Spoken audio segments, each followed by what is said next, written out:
하나님은 에덴 동산을 만드시고 아담과 하와에게 다 내 거야, 너 주려고 만들었어, 다 내 마음대로 먹어도 되고 살아도 된다 허락하셨는데, 딱 하나, 동산 중앙에 있는 선악과 나무 하나만 따먹지 못하게 하셨습니다. 이거 따먹지 말아라, 순종하면 잘 살고 어겨서 범죄하면 죽는다 하는 단순한 룰을 세우셨는데, 저는 이 의미가 그렇게 단순하지 않다고 생각합니다. 삶의 가장 중요한 원칙을 세우자 하는 것입니다. 너 내 마음대로 살래? 욕심대로 살래? 내가 말하는 대로 살래? 말씀대로 살래? 욕심대로 살래? 내 삶의 주인을 나로 할 거야? 너로 할 거야? 이걸 정하자는 것이에요. 하나님이 선악과를 통하여 정하신 매우 중요한 생존의 생명의 원칙은 뭔가 하면, 내가 하나님이야. 내가 내 삶의 주인이야. 너 내가 말하는 대로 따라 살면 너 반드시 잘 살아. 그런데 이거 어기면 정령 죽으리라. 사탄이 와서 하와를 유혹합니다. 그때 사탄이 하와를 유혹할 때 했던 말을 기억하시죠? 내가 하나님이 되리라. 이 선악과를 따먹으면 내가 하나님이 될 거야. 넌 내 마음대로 살아라. 왜 하나님이 하라 마라 하냐? 먹고 싶으면 먹어, 따고 싶으면 따. 내 삶의 주인은 너야. 이게 굉장히 매력적인 사상이거든요. 굉장히 유혹이죠. 아담과 하와는 그 유혹에 빠져서 선악과 따먹고 범죄하게 되었습니다. 왜 사탄은 자꾸 끊임없이 그때부터 지금까지 내 삶의 주인은 너다 라고 하는 걸까요? 선악과를 따먹으라고 유혹할까요? 여러분, 우리가 하나님이 되면 말씀을 따라 살지 않고 우리의 욕심을 따라 우리 마음대로 살면 우리가 반드시 추락하고 멸망하고 망할 것을 알기 때문입니다. 여러분, 비행기 조종을 한 번도 해본 적이 없는 사람이 술이 많이 취해서 비행기 타고 가다가 술이 너무 취해서 조종사를 밀쳐내고, 이 조종 나도 할 수 있어 하고 비행기 조종관을 자기가 몰았다면, 여러분, 그건 백발백중 추락 아니겠습니까? 여러분, 비행기 하나도 비행기에 대해서 무지무능한 자가 조종하면 추락하는데 인생이야 하물며 더하지 않겠습니까? 우리가 우리의 삶의 주인이 되어도 죽고 망하지 않으려면 우리가 전지전능하면 돼요. 우리가 전지하고 전능하다면 우리가 주인하면 되죠. 하나님까지 패키지가 있겠습니까? 근데 우리는 무지무능하지 않습니까? 우리는 무지무능하죠. 무지무능한 자가 주인이 되면, 자기가 스스로 하나님이 되면 세상도 망가지고 자신도 망가지고 할 줄을 사탄은 알았기 때문에 선악과 에덴 동산에서부터 지금까지 내가 주인이다, 내가 하나님이다, 이 내 마음대로 살아라, 너는 내 삶의 주체다, 이렇게 얘기하는 것 아니겠습니까? 미숙한 어린아이가 모르는 것이 있어요, 여러분. 미숙은요, 모른다는 걸 모르는 것이 미숙이고요, 못한다는 것을 모르는 것이 미숙이에요. 아톰, 마징가 젯, 슈퍼맨 이런 만화 영화가 나오면 다음날 반드시 목에다 버저기 묶고 날아다니는 놈들 생깁니다. 나는 아톰이다, 나는 슈퍼맨이다. 여러분, 그때 위험하다 그러더라고요. 아이들은 진짜 여기다 버저기를 묶으면 자기도 날 수 있을 거라고 착각한답니다. 저희가 높은 뜻 숭의교회 개척하고 얼마 안 됐을 때인데, 저희 청년 중에 그 조카아이가 그랬다 그러더라고요. 3달 지난 아이가 그때 아마 슈퍼맨인가 그걸 보고는 여기다 버저기 묶고 3층에서 뛰었대요. 베란다에서 슈퍼맨 하고. 다행히 나무에 걸려서 살았답니다. 크게 다치지도 않고. 그런데 그냥 너무 놀라서 응급실에서 이렇게 갔는데, 깨어나면서 한 말이 코미디예요. 왜 난 안 날지? 자기는 왜 안 날지? 그러고 깼다는 거예요. 여러분, 이게 미숙함이거든요. 그런데 이 미숙함이 치명적인 거거든요. 나폴레옹이 아주 유명한 얘기를 했어요. 내 사전엔 불가능이란 없다. 저는 그 말을 나는 아톰이다 하는 말과 같이 생각합니다. 나폴레옹은 아주 유능한 사람이었어요. 전쟁에 많은 승리를 이끌어내었어요. 그러다가 선을 넘었어요. 불가능이란 없다는 말은 하나님만이 하실 수 있는 언어예요. 그러니까 하나님이 필요 없었어요. 불가능이 없으니까 스스로 하나님의 자리에 넘어간 거죠. 나폴레옹이 살던 궁전을 가봤어요. 방마다 나폴레옹의 초상화가 잔뜩 그려져 있더군요. 그때 제가 그 초상화 보면서 저 양반 저래서 망했구나. 나폴레옹은 목에다가 보재기를 두르고 있더라고요. 여러분, 자기가 하나님이 되는 것, 하나님으로 하나님 삼지 않고 자기가 하나님의 백성이 되려 하지 않고 하나님의 말씀에 순종을 따라 하나님의 말씀으로 삶의 길을 삼고 원칙을 삼고 법을 삼고 등불로 삼지 않고 욕심을 따라 지 마음대로 살게 되면 잘 살 것 같지만 행복할 것 같지만 결국은 추락하고 망하고 자기도 죽고 남도 죽게 하는 그런 우를 범하게 되는데, 이 세상에 이렇게 살기가 힘들고 어렵고 고통 중에 있는 단 하나의 까닭은 자기가 하나님이 되었기 때문입니다. 2001년 10월 첫 주일 날 높은 뜻 숭의교회를 개척했습니다. 그때 제가 50이 막 넘었을 때였습니다. 한 번도 교회 개척에 대한 생각을 하지 않았는데 하나님이 어떤 계기에 아주 강하게 개척의 마음을 주셔서 그냥 순종하기로 하고 개척했습니다. 개척할 때 하나님이 저에게 거룩한 부담을 주셨어요. 그 거룩한 부담이 뭔가 하면 좋은 교회였어요. 좋은 교회를 한번 세워보자. 세상에 수많은 교회 중에 하나가 아니라 하나님이 정말 흡족해 하실 만한 교회를 세워보자. 제가 좋은 교회에 대한 부담을 갖게 된 이유는 빚진 마음 때문이었습니다. 좋은 교회에 대한 빚진 마음이 저한테는 있었어요. 왜요? 제가 좋은 교회 출신이거든요. 좋은 교회에서 좋은 목사님 만나고 좋은 장로님 선생님 만나고 거기서 좋은 믿음의 친구들을 만나 지금까지 이렇게 살아오는데 그게 제 인생의 최고의 복이었어요. 개척할 때 제가 그 마음을 가졌어요. 하나님, 제가 좋은 교회를 만나서 이렇게 복을 받았는데 우리 높은 뜻 숭의교회를 만나는 교인들이 제가 받은 복 받게 해주세요.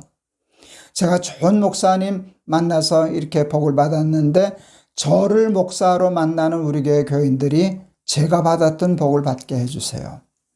그 마음을, 그 착한 마음을 하나님이 제게 주셨어요. 근데 이게 그렇게 힘들 줄 정말 꿈에도 몰랐어요. 좋은 교회 뭐 그렇게 어렵습니까? 그런데 생각은 어려운데 그것을 구체화하려고 하니까 어렵더라고요. 첫 질문이 뭔가 하면 좋은 교회가 뭘까? 여러분, 좋은 교회가 뭘까요? 예배당이 큰 교회일까요? 교인 수가 많은 교회일까요? 교인들이 뭐 세상적인 지위가 높은 사람들이 많이 오는 교회가 좋은 교회일까요? 그것을 좋은 교회로 생각하는 사람들도 있지만 그것이 좋은 교회의 조건이 되지 않는다는 건 여러분 누구보다도 잘 아시지 않습니까? 좋은 교회가 뭘까가 이게 딱 떨어지지가 않았어요. 그게 정확해야, 그 핀트가 맞아야 그 다음에 사진을 찍든 뭐라든 하겠는데 이게 핀트가 안 맞는 거예요. 좋은 교회가 뭘까? 막막했어요. 그때 하나님이 제게 답으로 주신 말씀은 마태복음 16장 13절 이하의 말씀이었어요. 베드로의 신앙 고백에 있는 말씀이죠. 주는 그리스도시여 살아계신 하나님의 아들이십니다 라고 고백을 하니까 예수님이 이렇게 말씀하시거든요. 내가 이 반석 위에 내 교회를 세우리니 음부의 권세가 이기지 못하리라. 다 아는 말씀인데 그날따라 그 말씀이 살아서 제게 역사하셨어요. 내가 이 반석 위에 내 교회를 세우리니, 내 교회. 그리고 내가 세운다 하는 말씀이 새롭게 들렸어요. 하나님, 예수님이 꼭 그러시는 것 같아요. 내 교회는 내가 세운다. 내가 왜 그렇게 걱정하고 그러냐? 내 교회는 내가 세워. 그때요 제가요, 아유, 하마터면 덤태기 쓸 뻔했네. 그런 생각이 들더라고요. 아, 예수님이 하실 건데 내가 왜 이렇게 끙끙거리고 그러냐. 그때 처음으로 정리가 되기 시작했어요. 좋은 교회는 내가 세우는 교회가 아니라 사람이 세우는 교회가 아니라 하나님이 친히 세우시는 교회다. 하나님이 친히 세우시는 교회다. 그거 그래서 알아서 하나님께 다 내어드렸어요. 하마터면 덤태기 쓸 뻔했네 하고서 얼른 내다 드렸어요. 그건 쉬웠어요. 근데 그 다음에 그래도 내가 인간으로서 목사로서 목회자로서 교회를 시작하려고 하는 사람으로서 나는 뭘 해야 하지? 할 때 그 본문에서 깨달은 게 신앙 고백이었어요. 예수님이 반석과 같아 표현해 주신 신앙 고백, 주는 그리스도시요 살아계신 하나님의 아들이십니다 하는 신앙 고백이 반석임을 알았어요. 우리들은 그 신앙 고백만 열심히 하면 예수님이 이것을 교회 세우기 좋은 터다라고 인정해 주시고 예수님이 세우실 터인데 예수님이 친히 세우시는 교회는 음부의 권세가 이기지 못하는 반석 위에 세운 교회가 되리라. 이게 설계의 개념이 끝난 거예요.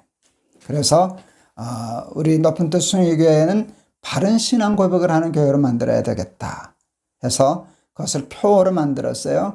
표어로 만들었을 때 그 주는 그리스도시요 살아계신 하나님의 아들이십니다 라고 하는 그 말씀 고백을 하나님이 주인이신 교회라고 다시 정리해서 표어로 걸었어요. 그때부터 지금까지 제 목회의 철학, 목적, 표어는 단 하나입니다. 하나님이 주인이신 교회. 하나님이 주인이신 교회. 사람은 절대로 주인 노릇 하지 못하는 교회.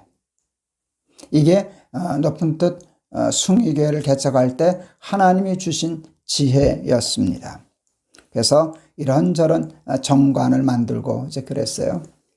높은 뜻 교회 제가 좀 나이도 들고 뭐 인간적인 얘기지만 조금 알려도 한 목사다 보니까 금방 숫자적으로는 금방 커지더라고요. 제가 꽤 빨리 이렇게 부흥을 했어요. 2년 동안에 한 3,000명까지 모였는데요. 큰 교회잖아요. 교인이 3,000명이나 와서 주일날 예배 드리는데 2년 동안은 예배만 드렸어요. 직분 주지 않았어요. 집사님 하지 않았어요. 조직하지 않았어요. 그리고 일하지 않았어요. 남녀 선교회 만들고 일하지 않았어요. 교회는 예배 드리는 곳이다. 신령과 진정으로 예배하자. 예배가 하나님이 주인이심을 고백하는 가장 기초적이고 가장 근본적인 행위라는 걸 알았어요. 그래서 예배만 드렸어요. 2년 동안. 구역장도 세우질 않았어요. 구역을 만들지 않았으니까. 교인이 3,000명이나 오는데 어디서 누군지 몰랐어요. 그냥 오셔서 예배 드리고 가시면 끝이에요. 인천에서 다니시던 어느 여자 교우 한 분이 목사님 구역 좀 만들어 주세요. 왜요? 심심해요. 주일날 예배 한 번밖에 없으니까 구역 예배 좀 드리게요. 그럴 때 제가 웃으면서 그랬어요. 그냥 반상회 가세요. 심심하시면. 밤낮 교회만 있어요. 그냥 주일날 와서 예배 드리시고 주중에는 반상회 가서 노세요. 그래서 웃었던 기억이 있습니다. 제가 그때 얼마나 철저했는가 하면 2년 동안은요, 주일 예배 시간에 대표 기도를 세우질 않았어요. 대표 기도라는 말을 쓰질 않았어요. 왜요? 제가 농담처럼 얘기하는데 진담이에요. 대표인 줄 알까봐. 그래서 저는 대표라는 말을 참 조심스럽게 했어요. 왜? 대표는 우리 교회 대표는 하나님이시니까 그것을 의식적으로 무의식적으로 지키려고 무진애를 썼어요. 그래서 정관을 만들었어요. 그거 설명할 건 아니지만 70세 정년을 65세로 낮춘다든지 원로 목사, 원로 장로 하는 원로 제도를 아예 없애버린다든지 그리고 그 장로나 이렇게 안수 집사나 이렇게 교회에 어떤 리더십으로 뭔가 권한을 가지고 섬기던 사람은 6년만 하고 그만두게 하든지 너무 오래 하면 뿌리 내릴까 봐.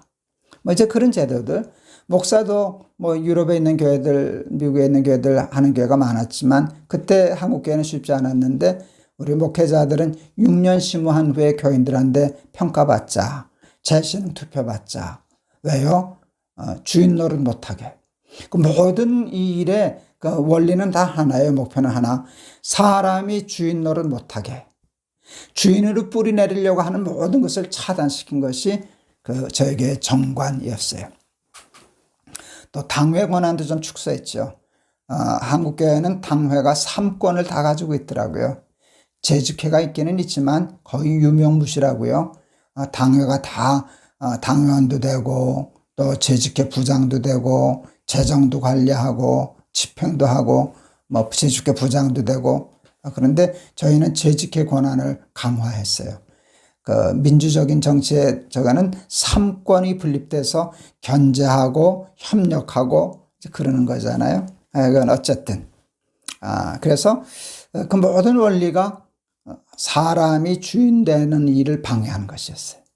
그래야 하나님이 주인이신 교회가 되겠다 하는 개념으로 교회를 하기 시작했습니다.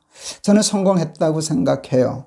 아직도 그 정신이 저는 은퇴했지만 우리 높은 뜻 교회 이제 근본이 되고 있다고 생각하고 있습니다. 근데 어느 날 보니까 한 사람을 놓쳤더라고요. 저를 놓쳤어요. 제가 학교 강당을 빌려서 예배를 드렸기 때문에 예배당이 없는 교회였어요. 교인 3,000명이 됐어도 그 예배당 지을 마음 별로 갖지 않았어요. 근데 교육관은 하나 필요했어요. 새벽 기도할 때 또 교회 사무실, 그걸 학교 안에 할 여건이 안 돼서, 이제 교회 학교 근처에 사무실 얻어서 이렇게 하는데, 거기가 이제 명동 근처라 임대료가 좀 비쌌어요. 그래서 그 임대료 물바에는 융자 얻어서 하나 사는 것이, 이제 교인들 헌금 잘 쓰는 거다 생각해서 마차온 그 건물이 하나 나와서 그 건물을 사게 되었습니다. 저희는 이제 교회에 재정을 가능한 한 모아두지 않는 교회이기 때문에 돈이 없었어요. 그래도 조금 큰 교회니까 어느 정도 돈이 조금 있었는데 그 조금 있는 돈하고 합쳐서 융자 한 30억 원 정도 융자를 받으면 꽤 작지 않은 그 건물, 우리 필요한 건물을 사겠다 싶어서 융자 신청을 했는데 거절당했어요. 제가 큰 교회였는데요. 출석교인이 3,000명이 되고 뭐 1년 예산이 수십억 되는 교회인데 그 30억을 안 빌려주더라고요. 이해를 못했어요. 그래서 2번인가 퇴짜 맞은 후에 제가 한 번 그 담당자를 만났어요. 우리 교회 큰 교회인데 왜 안 주십니까? 그랬더니 그분이 그런 얘기를 해요. 젊으신 분인데 높은 뜻 숭의교회는 2달 만에 1,000명 모였다죠. 그때 저희가 2달 만에 1,000명이 모였거든요. 네. 목사님 때문이죠? 아니라 그럴 수는 없겠습니다. 그랬더니 한 사람 때문에 2달 만에 1,000명 모인 교회는 그 한 사람만 삐끗하고 잘못되면 그날로 와야 되는 교회입니다. 이런 교회에다 돈 못 줍니다. 깜짝 놀랐어요. 그 세상 사람들이 그렇게 지혜롭더라고요. 한 사람 때문에 한 사람이 스타처럼 인기가 있어서 이렇게 와버린 교회는 그건 힘없는 조직이라는 거예요. 제가 너무 놀라서 하니까 말귀를 못 알아들은 줄 알고 그분이 참 재밌는 설명을 주시더라고요. 예를 들어 목사님이 스캔들이 나신다거나 차 사고로 돌아만 가셔도 우리 돈 못 받습니다. 저는 그 말이 30억보다 더 귀했어요. 못 빌리면 안 사면 돼요. 그냥 세 내고 살면 돼요. 경제적으로 어느 게 조금 이익이냐 손해냐 하는 것이지 교회 전체가 흔들리는 문제가 아니어서 그다지 중요하지 않았어요. 근데 한 사람 때문에 흥황하는 교회는 위험하고 뿌리가 약한 교회가 돼서 세상에 돈도 못 빌려주는 교회 취급하는 데서 큰 교훈을 얻었어요. 그때 제가 굉장히 좀 건방져 보이는 목표를 세웠어요. 높은 뜻 숭의교회에서 김동호 제거하기. 그리고 제가 안식년을 떠났습니다. 딱 6년 하고 그 다음 주일로 안식년을 떠났어요. 장로님들이 많이 걱정했어요. 제가 설교하는 주일은 교인들이 많이 오고 저는 한 달에 한 주일은 꼭 설교를 안 했거든요. 제가 설교를 또 우리 부목사님도 해야 되고 다른 목사님 설교도 교인들이 좀 들어야 해서 일부러 뺐는데 그때는 교인들이 많이 줄었어요. 그 장로님들이 목사님 우리가 숫자만 많지 아직도 목사님 설교하는 주일은 이만큼 오고 안 하는 주일은 그때 한 800명 빠지더라고요. 이러는데 1년씩 강대를 비우시면 우리 교회는 무너집니다. 그때 제가 그렇게 얘기했어요. 그러니까 가야 됩니다. 언제까지 젖 먹는 김동호 젖 먹는 교회를 하겠습니까? 김동호가 없어도 되는 교회를 해야 되고 그게 안식년의 뜻입니다. 저는 안식년을 열심히 일한 당신 떠나라로 풀지 않고요. 너 없어도 돼로 풀었거든요. 내가 없어도 되는 교회를 해야지 내가 있으면 되고 없으면 안 되고. 그래서 잘 자는데 이해해 주셔서 제가 미국으로 안식년을 떠났습니다. 첫 주일에 1,000명이 줄더라고요. 장로님들이 기겁을 하셔서 당장 들어오라고 수습하라고. 그때 제가 이렇게 메일을 보냈어요. 제가 들어가면 수습되겠죠. 근데 내가 들어가야만 수습되고 내가 안 들어가면 흔들거리는 교회는 계속하면 안 됩니다. 이때 한번 승부수를 걸어야 됩니다. 무너지면 다시 시작하면 되지 않겠습니까? 정말 무너져도 안 들어간다 하고 고집을 부렸는데 하나님이 그것을 믿음으로 잘 인정해 주시고 받아주셔서 정말로 우리 높은 뜻 교회는 그때 탄탄한 교회가 되었습니다. 무너지지 않더라고요. 한 1,000명 교회는 빠졌지만 1,000명 교인이 빠지니까 더 탄탄해지더라고요. 나중에 1년 후에 돌아갈 때는 다시 숫자적으로도 회복이 되더라고요. 그런데 제가 안식년을 떠나기 전과 후의 교회는 건강이 달랐어요. 전에는 제가 없으면 안 되는 교회. 안식년 돌아왔을 때는 제가 없어도 되는 교회가 되었어요. 2006년인가, 2006년, 아닌가, 2008년인 것 같습니다. 하나님이 교회를, 그때 한 5,000명 정도 이제 출석할 때인데, 하나님이 교회를 넷으로 분립하라 라는 마음을 아주 강하게 주셨어요. 뭐 어떤 사건들이 있었는데, 그것을 뭐 다 설명하는 건 별로 중요하지 않으니까, 하나님이 뭘 그렇게 큰 교회를 혼자 끌고 다니려 그러냐. 이 자매 교회를 넷으로 분립해라. 그게 참 좋은 안위로 생각돼서 저는 이렇게 마음에 더하면 금방 움직이는 행동을 금방 해요.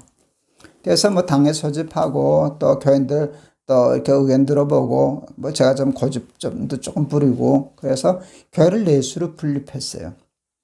넷으로 분립할 때 넷 중에 하나는 내가 맡아서 제가 그때 은퇴가 65세라도 한 7년 정도 남았을 때였는데 그 한 교회는 내가 맡아서 하면 되겠다 생각했더니 하나님이 안 된다 그러시더라고요. 내가 한 교회를 맡으면 분립이 안 돼. 그래서 이해가 돼서 어차피 은퇴할 건데 좀 미리 은퇴하자 하는 마음으로 제가 담임 목사 자리를 내놓고 65세 될 때까지는 우리 교회가 컸으니까 큰 교회가 하던 큰 선교가 있었거든요. 그거는 분립된 교회가 혼자서 감당하기는 어려운 사이즈의 사역들이 좀 있었어요. 그거는 내 교회가 여전히 선교비를 좀 모아서 그 일을 하는데 그걸 연합선교회, 높은 뜻 연합선교회라는 조직을 만들고 그 일을 제가 맡아서 하는 것으로 결정을 했어요. 그리고 저는 은퇴할 때까지 한 주일씩 네 교회니까 이렇게 돌아다니면서 설교만 한 번씩 하겠다. 이제 그랬습니다. 그때 우리 친구들, 우리 동료 목사님들이 많이 걱정했어요. 너 그러다 뒷방늙은이 된다. 뒷방늙은이 된다. 그때 하나님이 저한테 그러시더라고요. 너 그러면 안방 많이 말려고 목회했냐? 내가 밤낮 내가 주인인 교회 하겠다 그러지 않았냐? 내가 그때 뭐 제 마음에 주신 마음, 너 같은 놈이 누군데요? 여러분 교회를 개척해서 10년, 한 8년 만에 출석교회는 5,000명이 되고 이거 인간적으로 제가 한 거잖아요. 그러면 주인 되기 딱 좋거든요. 왕 되기 쉽거든요. 왕 노릇 할 수 있는 권세가 생기거든요. 너 같은 놈이 뒷방늙은이가 돼 주어야 내가 주인인 교회가 되는 거 아니냐? 그래서 제가 정말로 하나님 뒷방늙은이가 되게 해 주시옵소서. 제가 그때부터 은퇴를 강하게 준비를 했는데요. 제 은퇴한 후에 목사의 그림이 뒷방늙은이에요. 뒷방늙은이가 되자. 근데 이해가 되니까요. 그 말이 섭섭하지 않았어요. 그리고 그것은 근사한 말이다 생각해서 뒷방늙은이, 반가운 손님, 여기를 이렇게 자리매김을 했어요. 그리고 시간이 많이 가지만 그냥 얘기하면 제가 지금 은퇴한 후에 제 포지션, 제 위치가 여러분 정확히 제가 뒷방 늙은이입니다. 저희가 4교회로 분립을 했었는데요. 지금 이제 분립한 지 10년 좀 넘었는데 지금 현재는 12교회가 되었어요. 분립한 교회가 또 분립하고 거기서 또 분립하고 뭐 이렇게 되다 보니까 벌써 12교회가 되었어요. 우리 최초에 분립한 교회 중에 이제 제법 덩치가 크게 분립된 교회 중에 하나가 높은 뜻 정의교회인데, 높은 뜻 정의가 몇 년 하다가 또 교인이 느니까 거기서 또 분립을 하더라고요. 그때 제 기억에 아마 한 3,000명 가까이, 거의 한 3,000명 출석하게 되니까 한 700~800명이 덕소로 나가고 이제 이렇게 분립하는 건데, 우리 그 높은 뜻 정의교회 담임 목사 하던 우리 목사님이 개척하는 교회로 자기가 나갔어요. 그 본교회 한 2,000명 그래도 남을 큰 교회를 후임에게 저거 하고 자기는 개척하러 나간다고 다시 나갔어요. 그러니까 높은 뜻 정의교회가 새로운 담임 목사를 청빙하게 되었어요. 여러분 퀴즈. 그때 높은 뜻 정의교회 장로님들이 새로운 당신 교회 담임 목사 청빙할 때 높은 뜻 숭의교회 개척했던 원년 멤버인 저에게 의논했게요, 안 했게요? 안 하더라고요. 하지 않았어요. 제가 좀 섭섭했어요. 나 그래도 나한테 좀 의논을 하고 물어는 볼 줄 알았는데, 제가 물어볼 거다라고 생각을 해서 예상 문제를 내고 답을 갖고 있었어요. 제가 푼 답은 이것이에요. 장로님, 그거 나한테 물으면 안 돼. 나한테 의논하면 안 돼. 내가 높은 뜻 교회의 담임 목사가 결정되는 일에 내 힘이 작용하기 시작하면은 그건 안 돼. 이렇게 근사한 대답을 준비했는데, 와야 물어봐야 대답을 하죠. 조금 섭섭했어요. 근데 금방 깨달았어요. 정말 우리 교회가 내가 뒷방 늙은이가 정말 되었구나. 그렇게 생각했어요. 여러분, 그랬더니요. 그래서 제가 뒷방 늙은이가 되어서 쓸쓸하고 외롭고 그럴 줄 아세요? 그렇지 않아요. 그렇지 않아요. 교회도 건강하고요. 저도 얼마나 편하고 자유롭고 좋은지 몰라요.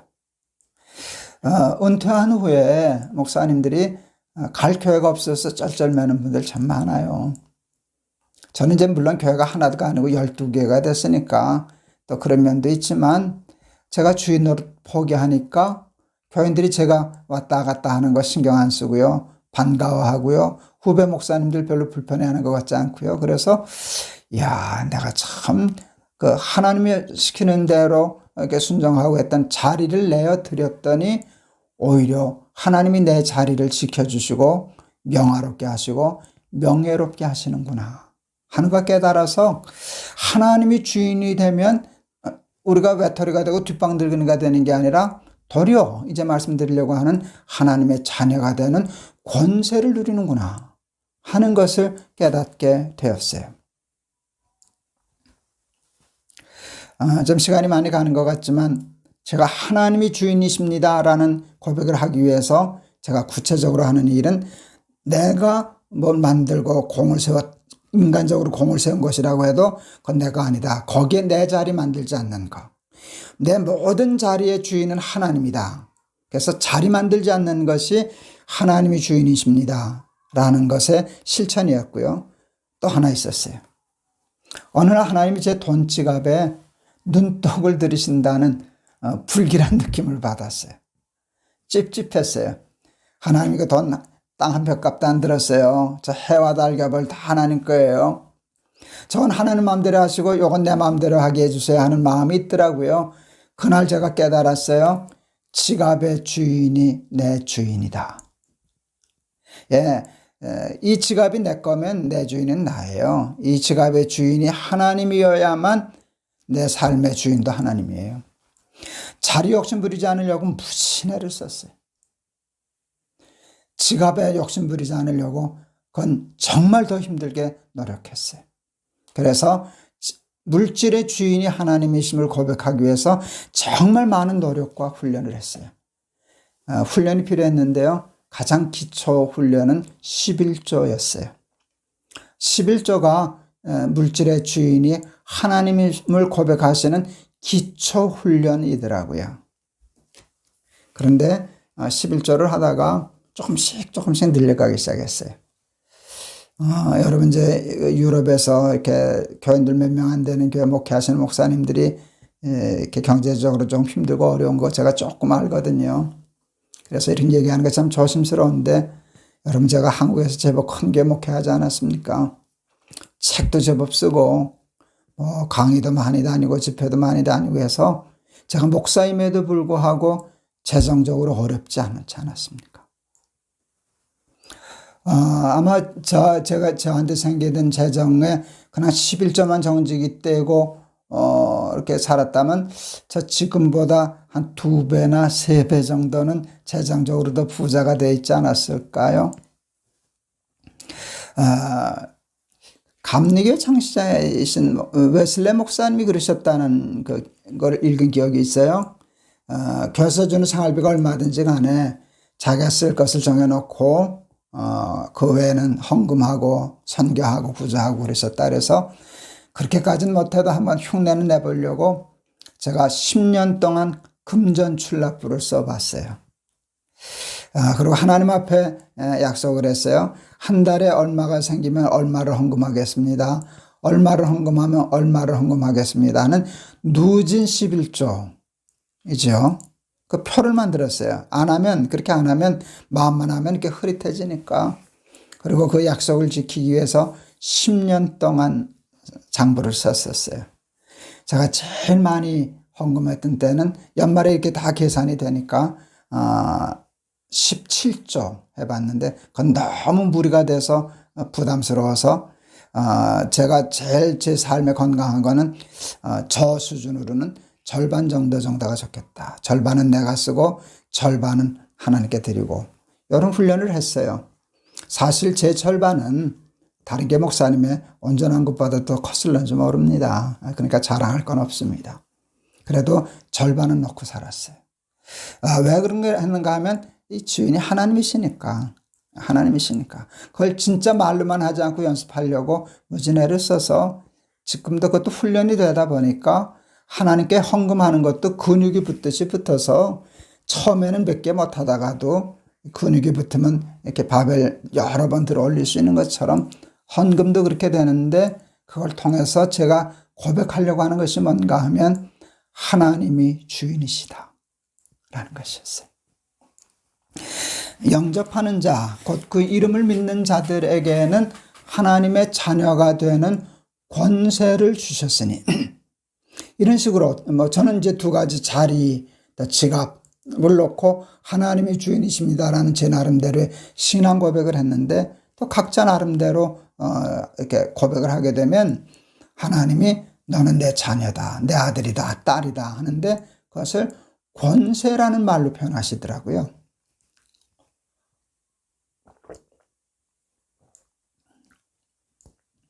여러분, 자녀의 권세가 뭘까요? 자녀의 권세는요, 아버지께 내 거 되는 것이, 아버지 것이 내 거예요. 저희 큰아이가 이제 한동대 입학했었는데요. 꽤 오래전에 한동대 입학했었는데, 한동대가 그 외진대가 있었잖아요, 포항에. 그러니까 이제 용돈을 보내는데 갑자기 돈이 필요하거나 그렇게 하면 그때 연락해서 또 보내고 하는 게 불편해서 이제는 어른이니까 크레딧 카드를 만들어 줬었어요. 근데 아내는 조금 걱정했어요. 이제 대학교 1학년 아이에게 카드 주면 이게 카드 관리가 안 돼서 이제 실수할까봐. 그런데 아이가 그걸 잘 지키더라고요. 어느 날 우리 아내가 저한테 이렇게 얘기했어요. 여보, 부열이가 철들었어. 왜? 카드를 잘 쓰네. 꼭 쓸 때만 쓰고 절제하고 아낄 줄 알고 다 컸어.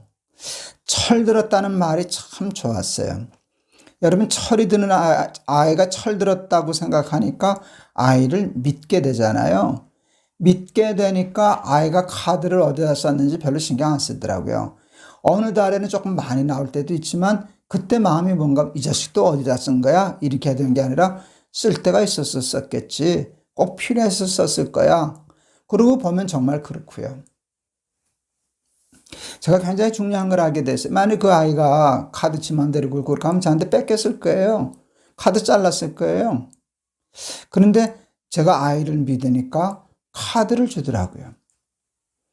여러분, 제가 가지고 있는 돈은 내가 쓰는 것보다 내 아들이 쓰는 게 저는 더 좋아요. 내게 어디 있습니까? 다 아들 거지. 그 아이가 철이 드니까 카드를 주더라고요. 다 내 거야.